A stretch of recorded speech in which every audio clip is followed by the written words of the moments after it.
year of tense relations between the UN nuclear watchdog and Iran, there seems to be a bit of a thaw, even as Israel and its allies are up in arms. Could this be a positive sign for the region?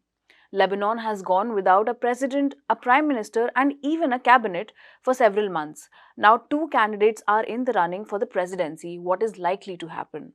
And finally, the Malaysian government's challenge to the imposition of a multi-billion-dollar arbitration award over a colonial-era land deal has been upheld by a Paris court. Welcome to a new episode of Daily Debrief. I'm your host Shriya, and these are the stories for the day. The chief of the International Atomic Energy Agency, also known as IAEA, has denied any watering down of standards during its years-long investigation at several sites in Iran.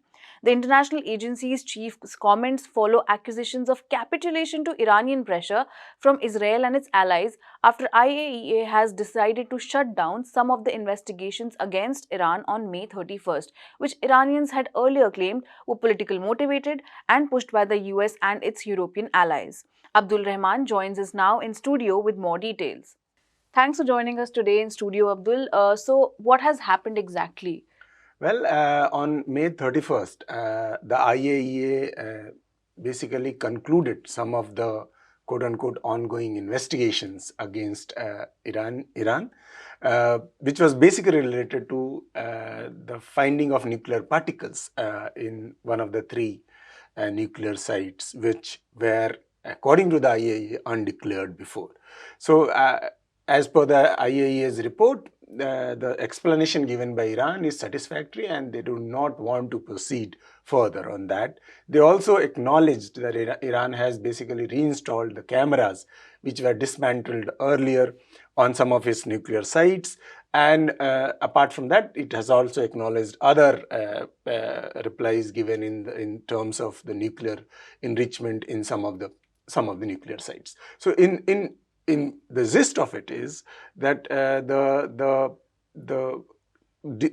basically the bad kind of relationship between IAEA and Iran, which basically emerged last year following its boards of governors deciding that there will be an investigation against Iran for nuclear particles and all, has basically there is a progress and it's a mending of their hostile relations to some extent. It also means that the pressure exerted by the US and its European allies on IAEA related to Iran has basically, IAEA has been able to withstand that pressure, and it seems that they are ready to basically provide much more space for the Iranians now than it was the case few months back. That hostility between the IAEA and Iran was, of course, strange in a context when Iran is has one of the most transparent nuclear program. It is one of the most monitored nuclear program in the world. It's being the signatory of the NPT, and it being one of the basically the country which basically has followed most of the safeguards mechanism established by the IAEA. So all of this, of course, had some links with the larger politics which is being played in and around the Iran nuclear deal, and I think it seems that there is some kind of resolution approaching. Right. And Abdul, how is this development significant for the JCPOA deal, which is also very much at the core of this issue? Yeah, exactly. That's what I was trying to hint at. It seems that the entire controversy regarding these nuclear particles, which were shut, the sites have not been active for more than 2 decades, and still the IAEA went ahead and initiated the investigations, basically gives credence to the Iranian allegations that IAEA has been used by the US and its European allies, of course under the pressure or in collaboration with the Israelis, to basically delay the commencement or any agreement on the JCPOA. As we all know, that there were negotiations going on for almost a year, more than a year, to revive the Iran nuclear deal, which was basically in a bad shape following the US unilateral withdrawal in May 2018 and subsequent sanctions imposed on Iran by the US. So it seems that this was an attempt by the investigation. IAEA investigations were an attempt made by the US and its allies to delay the deal, which was about to be finalized last year, as per the reports in the media. And it seems that though there is no clarity whether the US has changed its stand on the resumption of talks in Vienna, revival of the deal and all, but it seems that the rest of the parties in it are quite positive about the need of the deal. So apart from the US and Israel, which Prime Minister Benjamin Netanyahu, following the IAEA's announcement that they are shutting down the investigation, blamed IAEA for kind of capitulating under alleged Iranian pressures, being political, body has become political, it will become irrelevant, and so on and so forth. All of this basically indicates that there is no clarity about the JCPOA yet, apart from the fact that the relation between the IAEA and Iran has improved, is improving, and it seems that there is an attempt to de-link, at least from the IAEA, between the JCPOA and the Iran nuclear program at this moment. And that is a positive development, of course. Sure. Thank you for joining us for that update, Abdul, and you hang on with us. We'll be back with you for another story. A lot is going on in Lebanon. It has had no formal government for more than a year now. The elections to the Lebanese parliament were held last year on May 15, and it has been almost 7 months since the term of President Michel Aoun expired in October. Though there were over a dozen attempts to elect a new president, no candidate was able to gather the two-thirds majority required to win the presidential election. In recent months, however, the candidature of Souleymane Frangieh has gained traction. The process has been complicated as Lebanon's political system works on allotted sectarial lines and the president is designated to be Christian by faith. Meanwhile, some opposition parties have converged on the name of Jihad Azur, director of the IMF's Middle East and Central Asia office and a former finance minister, as their preferential candidate for the presidency. How is the presidential election shaping up? We ask Abdul Rahman once again, who joins us in studio. So, Abdul, at this point of time, what is the possibility of an election in Lebanon looking like? Also, can you bring us up to speed about what has happened in the previous months? Well, Lebanese Speaker of the Parliament, Nabil Berri, has called for the Parliament session on June 12. And it seems that, unlike what happened in the previous occasions, since there are two candidates now, and both the opposition and the Hezbollah group has basically have their own candidates, so it will at least assure that the minimum quorum which is required to have that session will be fulfilled. So at least the first session of the parliament, the two-third elected members, will be there in the parliament, and it seems that the first round will happen. We are not sure whether the two candidates, there are two candidates now, one is Souleymane Frangieh, supported by Hezbollah and its allies, and another one is Jihad Azur, which is now supported by the Free Patriotic Movement and other Christian parties in Lebanon. The significance of these two candidates is primarily rooted in the fact, as I said before, that in the previous there had been more than 10 attempts to basically have the election, to conduct the election in Lebanon since October, when the Michael Aoun's presidency got over, and but none of those sessions were successful, primarily because sometimes quorum was not met. Sometimes the first round happened, but the second round was not could not happen because of the disagreements, and most majority of the members did not participate in the parliament sessions. So this time, this is one positive development, that unlike in the previous occasions when there were only one candidate or there were no candidates supported by any major group, this time major groups, both the Hezbollah and the opposition, have their own candidates, and that it seems that there will be some positive development and some move forward. We are still not sure whether there will be second round of the election, primarily because in the first round, it is sure that no candidate is going to get two-third majority vote, which is required to be elected. And in the second round, if in the first round, if no candidate gets the two-third majority, in the second round, 65 out of 128 votes are required to be elected. So even to get 65 votes in the second round, you need to have two-third members present. The quorum is two-third there.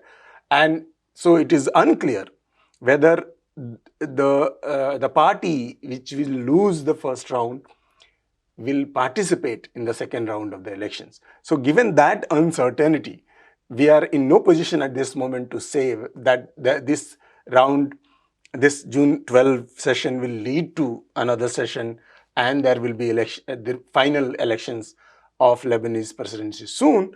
But at least this is better and is a much more positive development than what has happened, but has been the case in last more than 6 months and so. Right. And Abdul, we know that Lebanon has been seeing one of the worst economic crises in several years at the current moment. So, what makes this election significant for the Lebanese people? Of course, Lebanon has no formal government for more than a year now. The last elections were held in May 2022. And since then, because of there is no president, first, there was no agreement among the parties to kind of elect, have a majority. The majority alliance was not formed because of the disagreements between the parties. Once there was some kind of formation of alliances happened in the parliament, by that time Michael Aoun's presidency got over. So because of the lack of a president, there is no formal government, because without the president, the parliament cannot elect a prime minister. And without the prime minister, the further cabinet is not formed. So the Lebanon is run by a caretaker government for more than a year now, in a situation when the Lebanese people are facing one of the worst ever economic crisis. We all know that the Lebanese currency has lost its value. The prices of the essential commodities like food and medicine have gone up, and Lebanon is in no position to import most of the things which, because it's an economy which is primarily based on import of energy, food, medicine, everything. None of these things are imported adequately, primarily because there is no money, and that money cannot be mobilized because there is no formal government at help. So the election of the president becomes crucial for Lebanese people, because once there is a president, then a formal government can be established in Lebanon. We are not, of course, sure whether that formal government will be able to deal with the economic situation the way it should be. But at least it will be there will be an accountability which can be established once a formal government is established. Thank you once again for joining us today, Abdul. The Malaysian government has gained a decisive victory against a $15 billion arbitration award that alleged heirs of a 19th century Sultanate of Sulu are attempting to impose in a bid to seize state assets. Announcing its judgment this week, the Paris Court of Appeal has annulled the multi-billion dollar award. It has also found that the arbitral tribunal did not have any jurisdiction over the case. Why is this victory important for the Malaysian government? We ask Anish. Welcome to the show, Anish. So, first off, can you just tell us what is this dispute about and what is the historical context here? Yeah, so I mean, at the face of it, the dispute is about certain payments that were supposedly claimed by the descendants, like 8 descendants of the former Sulu Sultan, and and these people were asking the Malaysian government to continue the payments and also to pay them back for a bigger amount than they were actually claiming in earlier years. So the eventually the French court in 2002 actually gave them about close to $15 billion as in through this arbitration award as part of the payments that Malaysia was due to pay them. And now the appeal has actually gone in favor of the Malaysian government that the payment was not based on certain, legitimate claims by these so-called descendants of the Sulu Sultanate. Now, the issue is actually quite broader. It comes like it brings into question the sovereignty and the territorial integrity of a post-colonial state based on a colonial agreement, a disputed colonial agreement. So, in 1878, the British North Borneo Company and the Sultanate of Sulu actually signed an agreement which had like two different languages. It was originally written in the Jorwi script, so there was always this confusion between what the agreement had actually conceded from the Sultanate. Now, but eventually in later years, when we saw like the Sultanate, the Sulu region entirely come under the sovereignty of Spain, and later obviously America, and then obviously Philippines state being independent. Eventually, these claims and counterclaims becoming bigger. In 1885, between Spain and Britain, there was this accord that was signed in 1885 that actually relinquished all claims to these territories, which the Sulu Sultanate always called now calls in the era when they actually started this dispute, calls the Eastern Sabah area, which is something that the 1885 agreement said that it currently entirely belongs to the British North Borneo Company, and so it is completely under their sovereignty. But there were matters of payment. There was the session money, which was agreed to by the 1878 agreement, which was about 5,300 dollars at the time, which is Spanish dollars, and now it has come to about 5,300. It's the same amount of Malaysian ringgit being paid to annually to the descendants and heirs of the Sulu Sultan. Now, the thing is that this dispute that the Sulu Sultanate had actually created in at least some of the descendants in after 1936 had brought up had claimed sovereignty over this territory, which was not based on facts, which was not based on any of the agreements made at the time. But they usually use the very vague language that was used in the 1878 agreement, where historians cannot really agree whether it was whether the territory was ceded or whether it was pawned or brokered to the British government at the time. And if you look at the manner in which the agreement was also written, it was essentially, even if you look at it as being brokered or mortgaged to the British North Borneo Company, it was the terms were that it would be mortgaged for eternity. So if the Sulu Sultanate had to claim back, it had to really pay back a large amount of money, considering the infinite mortgage of the agreement to actually claim back territory. So this was not something that when the Sulu Sultanate existed, it never made that sort of statement, never made that sort of claims, but it was being made after the Sultanate was dissolved and absorbed into the Philippine state, that their descendants started making these claims. Now, basically, it kind of threatens, because the amount, if you look at it, it is not really that big an amount. Obviously, the arbitration award, we are not talking about the arbitration award, we are talking about the annual session money that was supposedly granted in the 1878 agreement. And that money is not huge. It's like a couple of thousand of ringgits, which is a very small amount. I think it's less than $1,000 annually. So, but it was stopped in 2013 after a massive violence that happened in the Sabah region, and the Malaysian government at the time claimed that the claimants of the Sulu throne actually instigated this violence in a bid to create a secessionist movement in the region. But then that definitely did not happen. But eventually, these claims were also not substantiated with evidence that the so-called claimants had anything to do with the violence.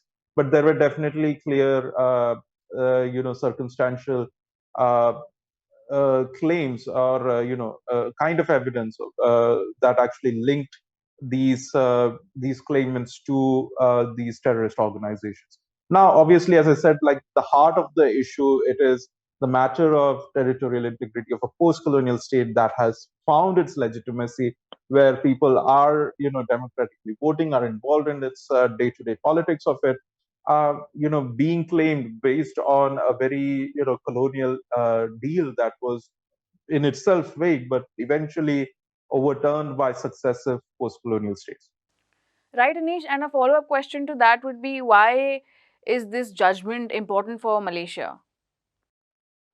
Well, obviously, in the larger, it's an international dispute. At this point, there are multiple arbitration courts that are involved in it. There is already a case of arbitration happening in Spain, the Spanish High Court in Madrid, and that is already a case that Malaysian government is fighting. There is obviously a big deal that is coming because for Malaysia, at least in the case of its state-run Petronas, some of the assets that were seized based on the Paris court's judgment will probably be released back and given back to Malaysia.